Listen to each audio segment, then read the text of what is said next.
So yes, there are downfalls of being a homeowner. From someone who has moved around from place to place, from living in an apartment to a condo to living in a home, I can personally describe my own downfalls of being a homeowner. Number one, you don't get to choose your neighbors. If you are purchasing your home from a previous homeowner, chances are your neighborhood is already developed. And if you are fortunate or unfortunate, however you want to view it as, you may experience some very unpleasant neighbors. My neighbors are very pleasant, they're sweet, and majority of them are elders, so you don't really get to see them as much. But one in particular loves to voice her opinion. So anytime that I happen to bump into her, which is every day, there is always something that she needs to nag to me about. And this week, it happens to be our yard, which we have no control over. At least the other neighbors understand my frustration.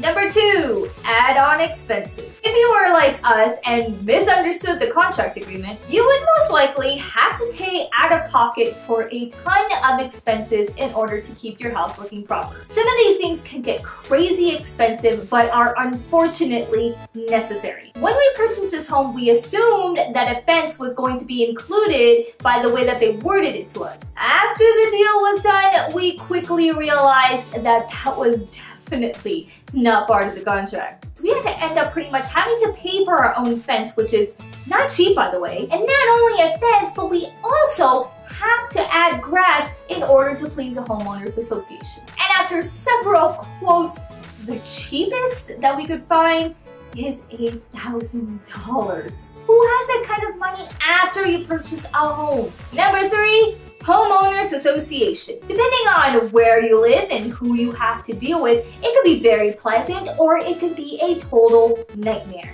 as it is for us.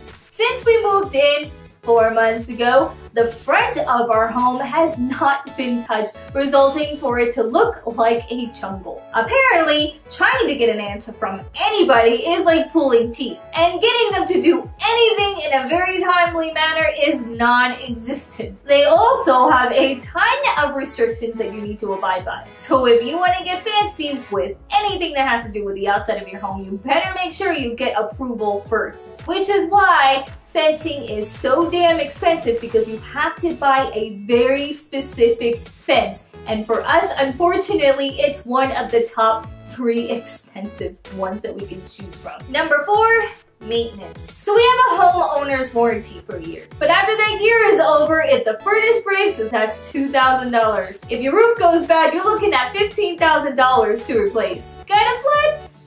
Oopsies, that's another couple of thousands as well. Number 5, DIY. Light bulb goes out, you gotta do it yourself. Microwave or dishwasher explodes, gotta do it yourself. And if you're not savvy like myself with these kinds of things, let's just hope that you find someone who is way more experienced to do it for you. Number 6, construction. Depending on if you move into a neighborhood that is currently being construction like we did, then you will be looking at listening to construction on months at a time. That means say goodbye to doing your daily schedule of YouTube videos in the day to nighttime. But on the bright side, there are a couple of upsides to being a homeowner. You don't have to share walls, you have your own space. It's way cheaper than renting out a condo or an apartment. For us moving from Los Angeles to Colorado, the cost of living was insanely cheaper. You can make as much noise as you want. And that means I can record my YouTube videos at 3 in the morning without having to worry or bother another neighbor. Also, since it's my house, I can do whatever the hell I want inside my home. So that means that I can paint my walls if I want neon pink because it's my house. So those were only a few of my downfalls and my upsides of being a homeowner. This is the very first time that we can actually call a place our own. We have lived in so many apartments and condos, and it's so nice and refreshing to be able to just call a place home. Be like, this is the roof over my head that I will be sleeping under for the next couple of years. I should definitely also add that not having to change your address on everything is definitely a plus. Let me know if you guys have ever purchased a home, what were your downfalls, what were your upsides, or if you haven't bought a home yet, you're still living with your parents. what were the downsides? What were the upsides to it? And thanks for watching, guys. If this is your first time here, hi, my name is Panda. You should subscribe down below because I do post videos every Wednesdays and Fridays for reviews. And I'll see you guys later. Bye! Thanks for watching this video, guys. If you did enjoy this one, do check out my last week's video where I talked about that really controversial episode of Game of Thrones. Sorry, I didn't give out any spoilers about it, so you can go ahead and watch it and not get anything spoiled for you because I hate spoilers. Don't be that guy. Don't be that guy that spoils things. Do also subscribe down below because that would be amazing. And follow me on my social media. Links are in the description